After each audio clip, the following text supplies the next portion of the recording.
जय हिंद। देखिए, अभी जो एयरपोर्ट पे जो क्राइसिस देखने को मिल रही है, जिसमें खास तौर पे इंडिगो की 2000 से ज्यादा फ्लाइट अब तक कैंसिल हो चुकी है।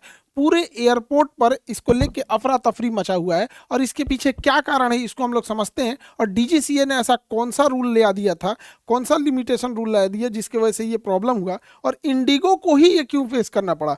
स्पाइस जेट है, आकाशा है, एयर इंडिया है, एयर इंडिया एक्सप्रेस है, इन फ्लाइटों को क्यों नहीं ऐसी दिक्कत आई, या फिर इंटरनेशनल फ्लाइट क्यों नहीं बाधित हुई, डोमेस्टिक में भी वो भी इंडिगो ही क्यों बाधित हुई, उसको समझते हैं। 2000 से ज़्यादा फ्लाइटें जब कैंसिल हुई, लगभग 2500 के आसपास फ्लाइट कैंसिल होने की वजह से एयरपोर्ट पर भीड़ लग गई है। एयरपोर्ट पे भीड़ लगने का कारण एक ये भी है कि लोग घर पे बैठे हैं तो उन्हें ये नहीं पता चल रहा है कैंसिल हो गई है। एयरपोर्ट पे आने के बाद पता चल रहा है कि उनकी फ्लाइट कैंसिल है। अगर घर ही बैठे पता चल जाता तो वो लोग एयरपोर्ट पे आते ही नहीं। इससे कि गवर्नमेंट भी प्रेशर में आ गई है। इतना ज़्यादा क्राउड होने की वजह से मिसमैनेजमेंट तो होगा ही, लोग यहीं रह गए, किसी का लगेज चला गया, एयरपोर्ट पे खाना खत्म हो गया, आसपास के होटल के प्राइस बढ़ गए, हवाई जहाज के प्राइस, जो चीज़ का टिकट 8000 था ना, वो 80,000 में चला गया। 1-1 लाख रुपए हो गए हैं फ्लाइट के टिकट, क्योंकि उतने लिमिटेड फ्लाइट है। बाकी फ्लाइटों ने इसका खूब भरपूर इस्तेमाल किया। यहाँ पर इतनी बुरी हालत हो गई है एयरपोर्ट के इस कंजेशन की वजह से, ताकि एयरपोर्ट पे जो लोग बैठे थे वहां पर, उनमें क्यों कि ऐसा भी था कि किसी का किसी दूसरे शहर में कोई डेथ कर गया, किसी का रिलेटिव डेथ कर गया, कोई जा रहा है अंतिम दर्शन के लिए कि एक बार देख ले, किसी का भाई है, पिता है।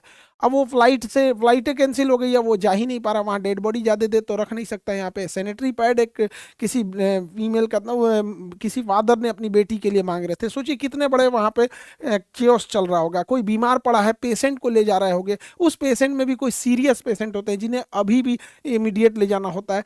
हमेशा अमूमन फ्लाइट लोग इमरजेंसी में ही लेते हैं। यहाँ पर किसी की कनेक्टिंग फ्लाइट रहती है, जैसे कोई पटना से गया दिल्ली, और दिल्ली से उसे अमेरिका या यूरोप की फ्लाइट पकड़नी थी, तो यूरोप वाली तो रुकेगी नहीं, कनेक्टिंग के चक्कर में ये चला गया यहाँ पे। एक तो कर्नाटक के साइड में एक थे ऐसे हस्बैंड वाइफ थे जिनकी नई नई शादी हुई थी, रिसेप्शन पार्टी रखी गई थी, वो बेचारे दिल्ली में थे, तो वीडियो कॉल पे सबको दिखाए। ऐसे हाल हो गया। किसी की शादी का मुहूर्त निकल गया, तो बहुत सारा प्रॉब्लम आ गया था इस फ्लाइट्स की वजह से।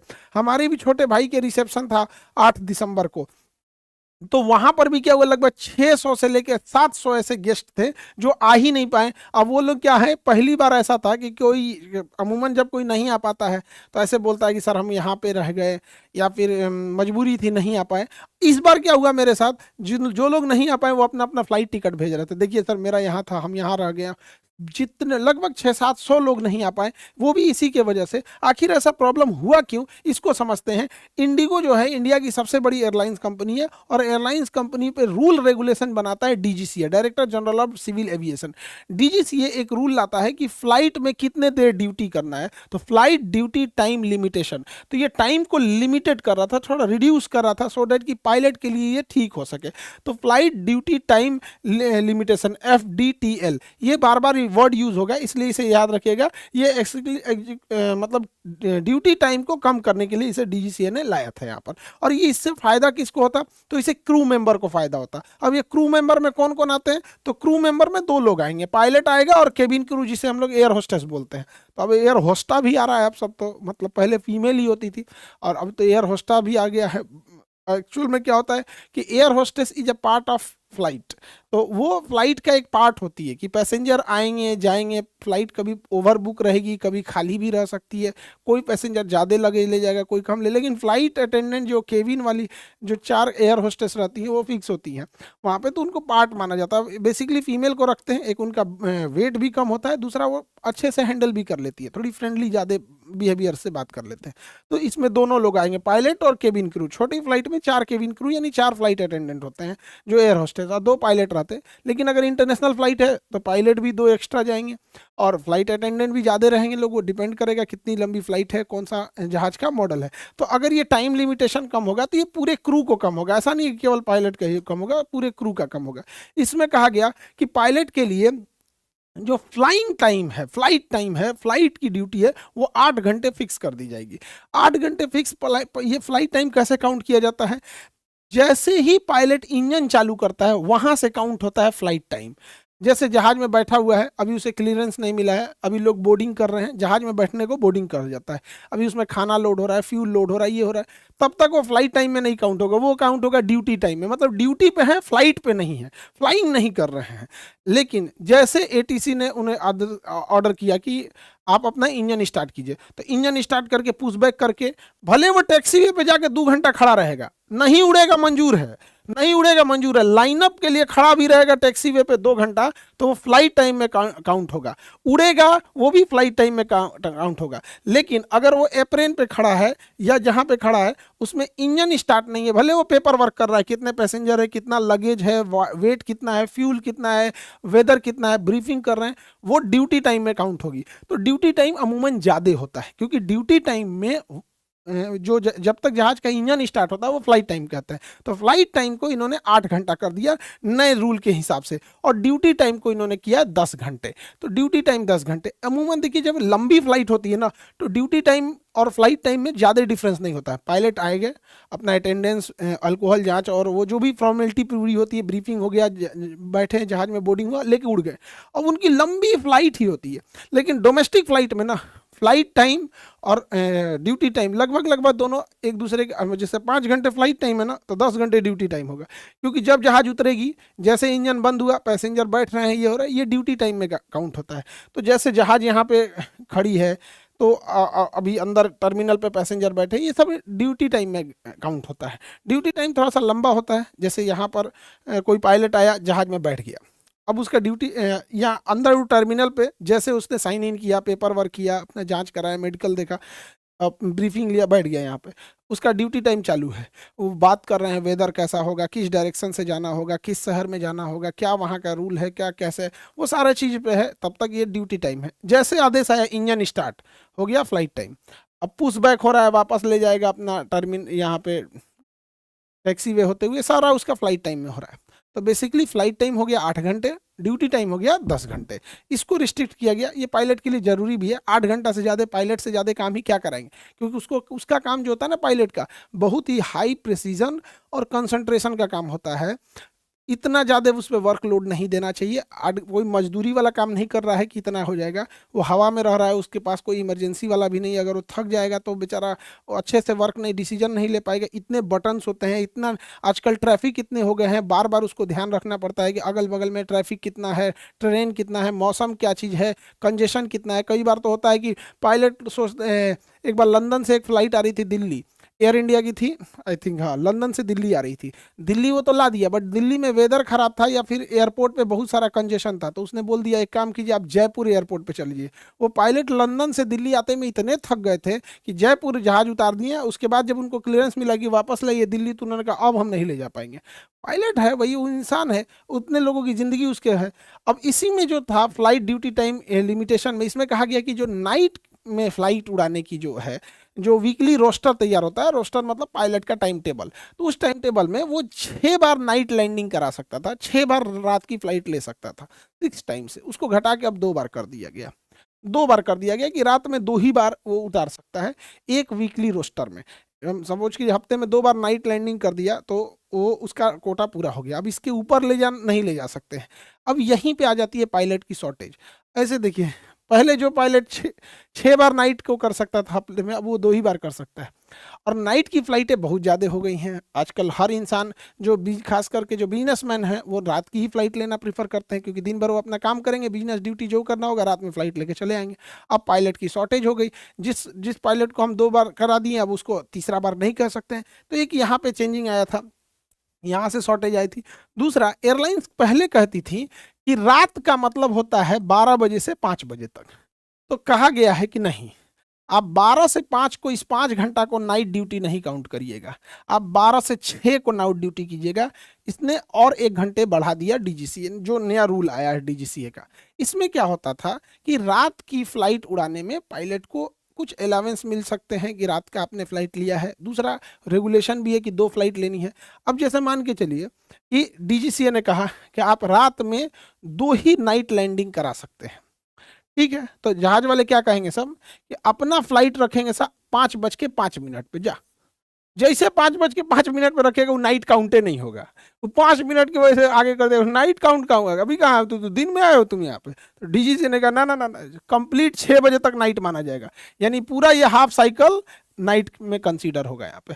और ऑब्वियस बात है, बड़े शहर में अगर 5 बजे किसी पायलट को उड़ना है तो 2 बजे से मेंटली प्रिपेयर होगा, वो उसका घर कहाँ है, फ्रेश होगा, नहाए धोएगा, फिर गाड़ी लेगा, एयरपोर्ट पे आएगा, एयरपोर्ट बड़े शहर में होते हैं सब, ट्रैफिक होगा, क्या होगा, तो इस सबको ध्यान में रखें। तो नाइट जो था पहले 5 बजे तक ही कंसीडर किया जाता, अब 6 बजे तक कंसीडर किया जाएगा।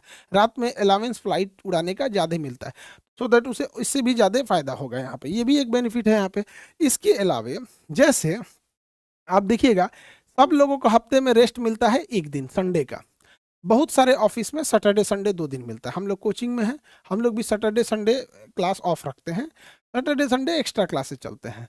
तो यहाँ पे कहा गया है कि भाई अब पायलट को हफ्ते में 2 दिन की छुट्टी देनी होगी। पहले 36 घंटा यानी 1.5 घंटे की छुट्टी थी, अभी 48 घंटा यानी 2 दिन की छुट्टी होगी। अब वो 2 दिन कोई ज़रूरी नहीं है कि सैटरडे संडे, कुछ पायलट को सैटरडे संडे मिल सकता है, कुछ पायलट को मंडे ट्यूसडे। एक ही बार सारे पायलट को भेज देंगे सैटरडे संडे तो पता चला सैटरडे संडे फ्लाइटें नहीं उड़ेगी। वो रोस्टर बाई रोस्टर बांट दिया जाएगा कि किसको कितनी फ्लाइट उड़ानी है। साथ में एक और कहा गया है कि जो रेस्ट का 2 दिन है वो अलग काउंट होता है और लीव का 2 दिन अलग काउंट होता है। सपोज कीजिए कि पायलट फटीक मतलब बीमार पड़ गया, अब वो रेस्ट किया है 48 घंटा अलग है, बीमार पड़ गया, थकान हो गया, उसका सर दर्द कर रहा है, कुछ भी प्रॉब्लम है, तो वो उसने कह दिया कि भैया हम 2 दिन नहीं आएंगे, तो ये 2 दिन उसका छुट्टी में है। अब वो कह दिया कि भैया अब हम 2 दिन नहीं आएंगे। सपोज कीजिए कि उसने कहा कि 2 दिन नहीं आएंगे, तो थर्सडे फ्राइडे उसने कह दिया कि हम 2 दिन नहीं आएंगे, तो कंपनी कहेगी कि ठीक है सैटरडे संडे आओ। तो कई बार ऐसा क्या होता है कि किसी पायलट का सपोज कीजिए कि सैटरडे संडे ऑफ दिया गया है, उसका रेस्ट टाइम दिया गया है, और उसने क्या किया थर्सडे फ्राइडे छुट्टी ले लिया फटीक होने की वजह से, तो ऐसा कंपनी नहीं कह सकती कि भैया तुमने तो 2 दिन छुट्टी ले ही लिया, अब तुम अपने रेस्ट वाले टाइम पे भी आ जाओ क्योंकि पायलट की कमी है। ऐसा नहीं होगा, जो उसका रेस्ट वाला टाइम है वो रेस्ट वाला ही टाइम रहेगा, उसमें वो बीमार है या नहीं है।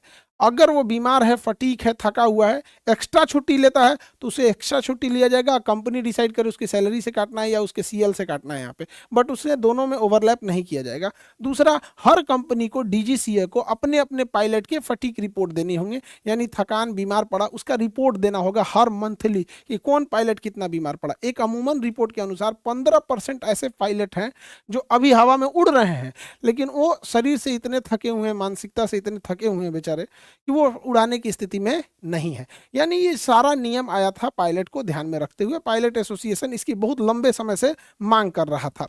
इसको कोर्ट के कहने पर लागू किया गया। टोटल 22 प्रावधान थे, 22 प्रावधान में से 15 प्रावधानों को जुलाई में लागू किया गया। तो 22 में से 15 को जुलाई में लागू किया गया। जो ज्यादा टफ थे 7 प्रावधान जो थे उसे नवंबर में लागू किया गया। जैसे ही नवंबर में लागू हुआ, नाइट ड्यूटी वाला यहाँ पर पूरा कियोस क्रिएट हो गया, पूरा तरह से अस्त व्यस्त हो गया यहाँ पर। अब देखते हैं गवर्नमेंट का क्या कहना है।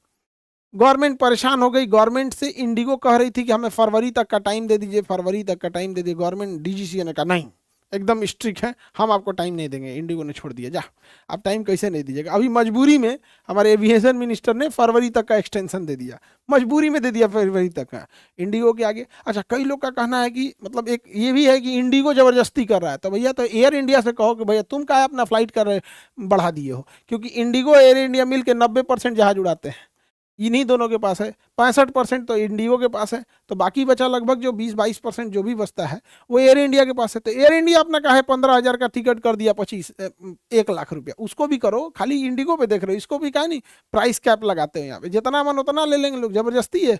और रिफंड पॉलिसी कोई मतलब नहीं। भाई दी आपका फ्लाइट छूट गया, 2 घंटा पहले आप चिल्लाते रहिए भैया मेरा हमको नहीं जाना है, पैसा वापस कर, नहीं करते हैं सब यहाँ पर। भाई अगर किसी ने टिकट बुक किया है और वो टाइम रहते हुए 5 घंटा पहले कह दिया कि हम अब इसे कैंसिल करते हैं, तो आप उसके पैसे को होल्ड कर लीजिए।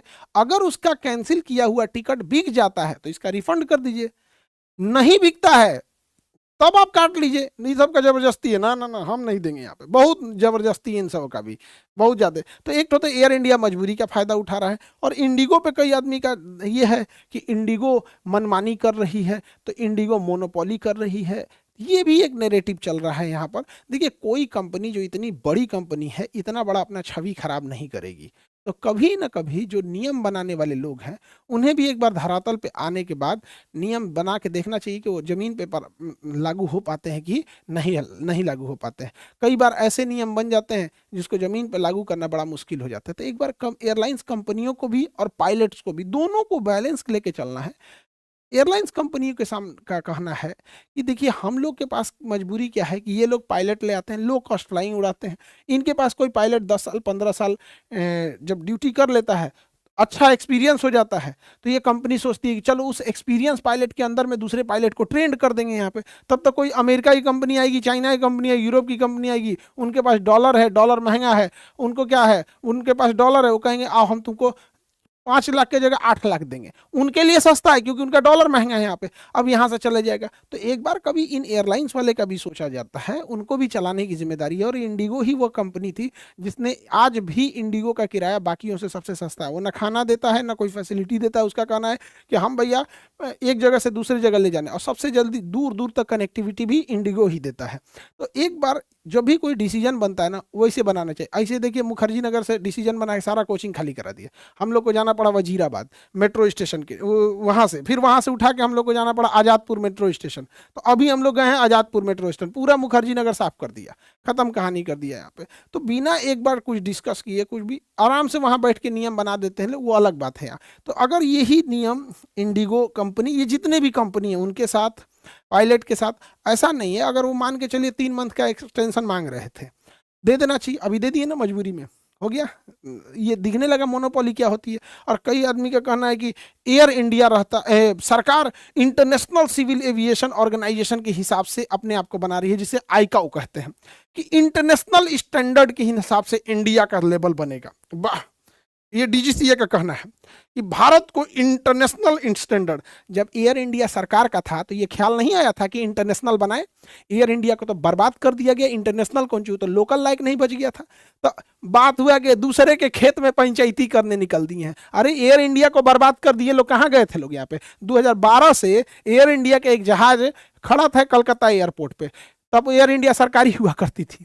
2012 से था, 14 साल बाद, 15 साल बाद कलकत्ता एयरपोर्ट एयर इंडिया को कहा कि आपका एक जहाज पड़ा है, उसका पहले भाड़ा दे दीजिए, इतना देर स्टैंड में रखे थे, और इसको ले जाइए। तो एयर इंडिया अब तो सरकारी से टाटा की हो गई। वो खोजा पुराना फाइल तो पता चला ओहो यहाँ पार्किंग में खड़ा है, तो सोच इसका एक जहाज खड़ा है। तो जब सरकार का रहता है तो स्टैंडर्ड नहीं, आप थोड़ा स्टैंडर्ड करके देखिए इंटरनेशनल स्टैंडर्ड के हिसाब से रेलवे को, नहीं वहाँ नहीं। हाँ, जो प्राइवेट हैं जो अपना चला रहे हैं उनको हम नियम सिखाएंगे। यहाँ पर प्राइवेट स्कूल पे नियम आएगा, प्राइवेट सारी चीज़ों पे आएगा, यानी सरकारी पे नियम ला के देखिए स्कूल चलियो रहा है कि नहीं चल रहा है, ढह जाएगा स्कूल का बिल्डिंग। लेकिन ना, प्राइवेट कोचिंग है, प्राइवेट इंस्टीट्यूट है, 8 को दरवाजा होना चाहिए, छत की ऊंचाई इतनी होनी चाहिए, हवा इधर से आना चाहिए। सरकारी स्कूल में बिल्डिंगें ढह गया है यहाँ पे। तो बनाओ इंटरनेशनल स्टैंडर्ड का, दूसरे के में उसमें स्टैंडर्ड इंटरनेशनल बनाएंगे। इनको खाली मोनोपोली इंडिगो का दिख रहा है, थोड़ा इंटरनेशनल मोनोपोली देखिए। आज कोई कंप्यूटर यूज करते हैं या तो विंडोज होते होंगे या तो फिर उसका अंदर ये आपका मैक सॉफ्टवेयर लगा होगा। आप कोई मोबाइल यूज करते होंगे, आप भी यहाँ मोनोपोली में, या तो एंड्रॉइड यूज करते होंगे या तो फिर आप iOS यूज करते होंगे। अभी कुछ दिन पहले हम बनाए थे कि गूगल चाहेगा तो घुटने पे ला सकता था। अरे गूगल का तो 1% इंडिगो नहीं था, ला दिया सरकार को, पूरी इंडिया में केओस ला दिया कि नहीं ला दिया। 6 महीना पहले हम इस बात को बोले थे कि मोनोपोली अच्छी चीज नहीं होती। हमने एग्जाम्पल दिया था गूगल का, तो कई आदमी न्यूज पे चला दिया। सर ने बोला कि गूगल घुटने पे ला देगा, भारत इतना कमजोर है। हमारी देश की कंपनी इंडिगो ने ले दिया। ये मोनोपोली बहुत खराब है। आज सोशल मीडिया पूरी मोनोपोली है। ये मीडिया वालों को आप कमजोर मत समझिए, ये आपके बिहेवियर को जानते हैं कि कौन सा इंसान किस पार्टी को पसंद कर रहा है, कौन सा इंसान किस विचारधारा को है, क्योंकि आप उस पार्टी को लाइक डिसलाइक, उसके वीडियोस को पूरा देखना, एल्गोरिथम से पूरा पता, ये आपका पूरा बिहेवियर जान रहा है सर। तो ये तो इंटरनेशनल मोनोपोली है। इंडियन मोनोपोली में आके देखिए ना, आज टेलीकॉम में ये तीनों है सब। आज चाहे सब जो कर देंगे, आज जियो का रेट चाहे जितना हो जाए आप कुछ नहीं कर सकते हैं। कहाँ गया आपका? आज इंडिगो आया, चिल्ला रहेंगे, 2 दिन में शांत हो जाएंगे लोग, 11 तारीख से इंडिगो भी ठीक हो जाएगा। आज देखिए ऑनलाइन मार्केटिंग में अमेजॉन, फ्लिपकार्ट, मीशो, इन्हीं का दबदबा है। कल को ये नौटंकी करेंगे फिर हम लोग चिल्ला के शांत हो जाएंगे। ऐसा थोड़ी है कि एक ही मोनोपोली है। जितने भी आप देखेंगे बंदरगाह, वो बंदरगाह में या तो अडानी कंट्रोल कर रहा है या तो जीएसडब्ल्यू कंट्रोल कर रहा है। मेजोरिटी बंदरगाह यही दोनों कंट्रोल कर रहे हैं। कल को ये भी बंदरगाह कहेंगे कि भाई हमारे यहाँ जहाज लगाने के लिए 1 करोड़ लेंगे, लाओ, अब नहीं तो तुम पानी में खड़ा करो। अब जैसे एयरपोर्ट है, एयरपोर्ट को या तो अडानी कंट्रोल कर रहा है या तो जीएमआर। जितने बड़े एयरपोर्ट है या तो अडानी के पास है या तो जीएमआर के पास है। जैसे दिल्ली एयरपोर्ट जीएमआर के पास है, अडानी, मुंबई एयरपोर्ट अडानी के पास है। इन सब का भी अलग है, सब अपने अपने एक भाई। ये इन लोग का भी, इनके भी मोनोपोली पे कोई ध्यान नहीं दे रही। ये वही जीएमआर ग्रुप है जिसने 20 सालों तक नोएडा इंटरनेशनल एयरपोर्ट नहीं बनने दिया। कहाँ गए थे ये लोग? यहाँ पे खाली इन लोग को इंडिगो का दिख रहा है। पेंट में देखिए ना, या तो आपके पास एशियन पेंट होगा या तो बर्जर होगा। अभी ये दो ठो का मोनोपोली है। जिस दिन ये बैठाएगा सब बैठ जाएगा। ये दोनों आपस में बैठ के कहते थे हम दोनों रेट बढ़ा लेते हैं, 2 रुपया के आगे पीछे रखेंगे। सर कैसे? एयरटेल, जियो सब अपना रेट आगे बढ़ाते रहते हैं शांति से। कंपटीशन काउंसिल ऑफ इंडिया बैठ के झाल बजा रहा है यहाँ, इसको अभी तक बुझा नहीं रहा है। सीमेंट कंपनी में आइए देखते हैं। सीमेंट कंपनी में यहाँ पे अडानी सीमेंट में एंट्री कर दिया है, बड़े शेयर खरीद लिया है, एसीसी वगैरह हर जगह के सीमेंट में।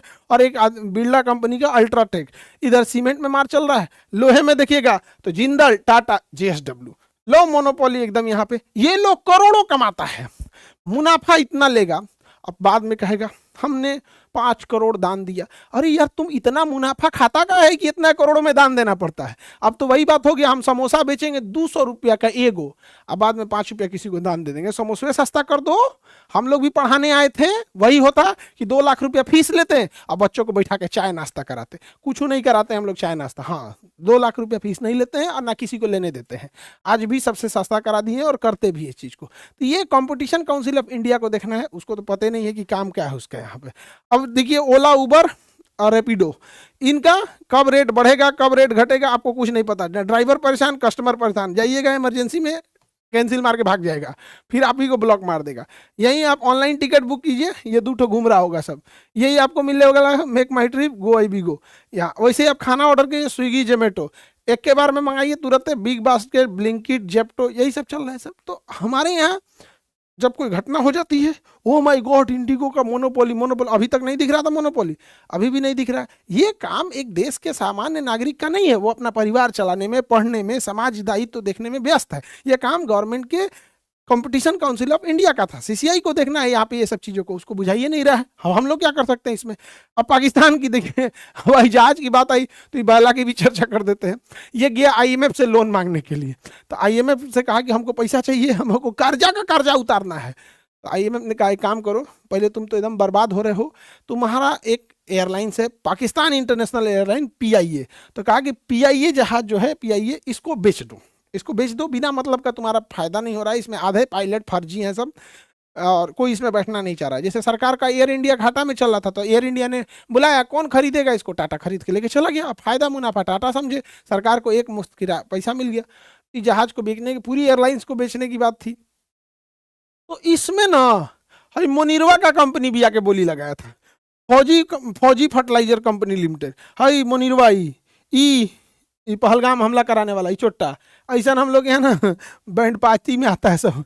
दुकाई तो थरिया लोटा लगे, कौन लड़ाई लड़ा है रे तू? आज तो कहीं कुल टांग ले है। 1971 तुम्हारा याद है 93,000 सैनिक सरेंडर किया था। तो हमको लगता है सबके याद में लगाया है, वही दुका टंगले है। तो ये लगाया। तो इन देश की हम तुलना तो नहीं न कर सकते हैं, हमें तुलना करनी चाहिए। चाइना आज इतना आगे क्यों चला गया? चाइना ने हमेशा से अपना कंपटीशन अमेरिका से कहा। उसने कहा कि हमारी navy, air force, technology, education, health sector, हर चीज़ अमेरिका के लेवल का होना चाहिए। आज अमेरिका के लेवल का हो गया। हमने क्या किया? हमारा लेवल पाकिस्तान से होना चाहिए, उसी से लड़ेंगे। हम भी हो गए इस समय, तो चौपट करके रख दिए। तो गवर्नमेंट की जिम्मेदारी है। ओवरऑल कहना यह है कि इंडिगो कंपनियों का भी ध्यान रखना है, पैसेंजर का भी ध्यान रखना है और पायलट का भी ध्यान रखना है। आप कभी भी एक तरफा इसे ले लेंगे तो वही मोनोपोली हो जाती है जहाँ पे। और रही बात आगे,